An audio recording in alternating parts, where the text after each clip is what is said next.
Hi friends, ఎలా ఉన్నారు? నేను చాలా బాగున్నాను. చికెన్, మటన్ కాకుండా ఈరోజు వేరేగా టేస్టీ అండ్ సింపుల్ రెసిపీని చూపిస్తున్నానండి.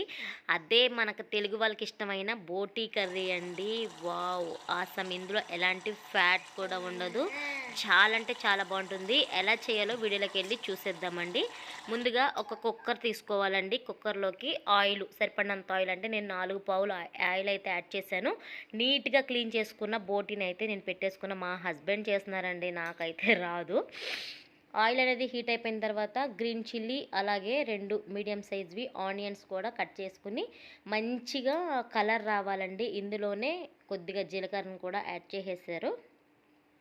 ఇంట్లో ప్రిపేర్ చేసిన ధనియాలు, అలాగే గరం మసాలా ఆయిల్లో ఫ్రై చేసుకుంటే ఫ్లేవర్ అయితే చాలా బాగుంటుంది. ఇందులో కూడా పావు టేబుల్ స్పూన్ పసుపు యాడ్ చేసుకోవాలండి.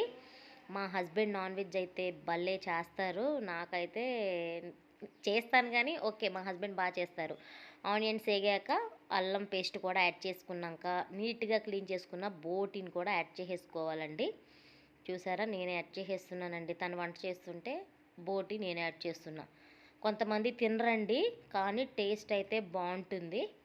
ఇప్పుడు చూస్తున్నారు కదా, బాగా మిక్స్ చేసేసుకున్నాము.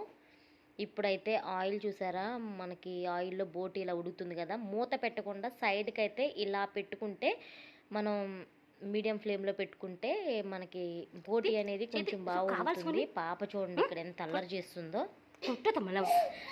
చూసారా, ఎంతసేపు కొడితే కానీ ఇప్పుడు రాలేదు పప్పమ్మ.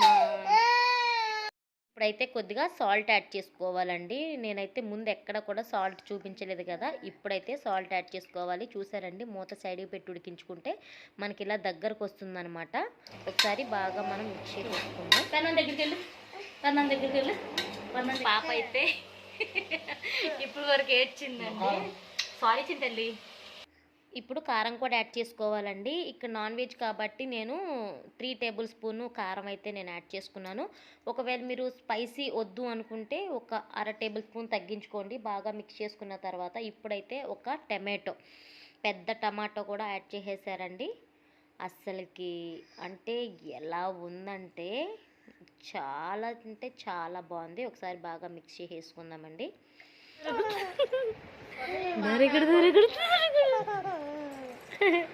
ఇక్కడైతే గ్రేవీకి సరిపడినన్ని వాటర్ అయితే మనం యాడ్ చేసుకోవాలండి. మనకి ఎందుకంటే ముక్కగా తింటే బోటి కర్రీ అనేది ఎంత బాగోదు, ఫ్రై బాగుంటుంది, కానీ ఇలా కర్రీ అయినప్పుడు గ్రేవీకి సరిపడినన్ని వాటర్ అయితే మనం యాడ్ చేసుకోవాలి.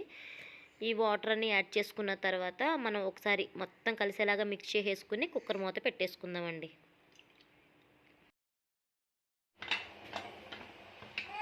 ఇప్పుడైతే కుక్కర్ కూడా పెట్టేసుకున్నామండి. 3 or 4 విజిల్స్ వస్తే సరిపోతుంది.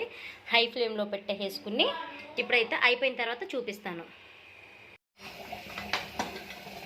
చూసారండి, కుక్కర్ మూత తీసిన తర్వాత అయితే ఇలా ఉందన్నమాట. ఇప్పుడైతే కట్ చేసిన కొత్తిమీరను కూడా యాడ్ చేసేసుకోవాలి.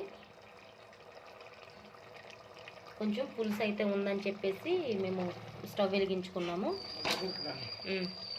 దగ్గరకు వచ్చే వరకు అయితే ఉడికించుకోవాలి. మాకైతే మొత్తం దగ్గరకు వచ్చేసిందండి. మరీ ఎగిరేస్తే ఇగురు కూర అయిపోద్ది. ఇది కొంచెం బోటి పులుసు కాబట్టి అన్నంలో కలవాలి కాబట్టి నేనైతే ఇప్పుడు స్టవ్ ఆఫ్ చేసేస్తున్నాను. చూసారండి, ఎంతో టేస్టీ అయినా మనకి బోటి కర్రీ అయితే రెడీ అయిపోయింది. ఒక్కసారి ట్రై చేసి చూడండి. ఒక బౌల్లో కూడా ట్రాన్స్ఫర్ చేసేసుకున్నాను. ఈ వీడియో నచ్చినట్లయితే like, share, do subscribe. Thank you so much. Have a nice day. Bye bye.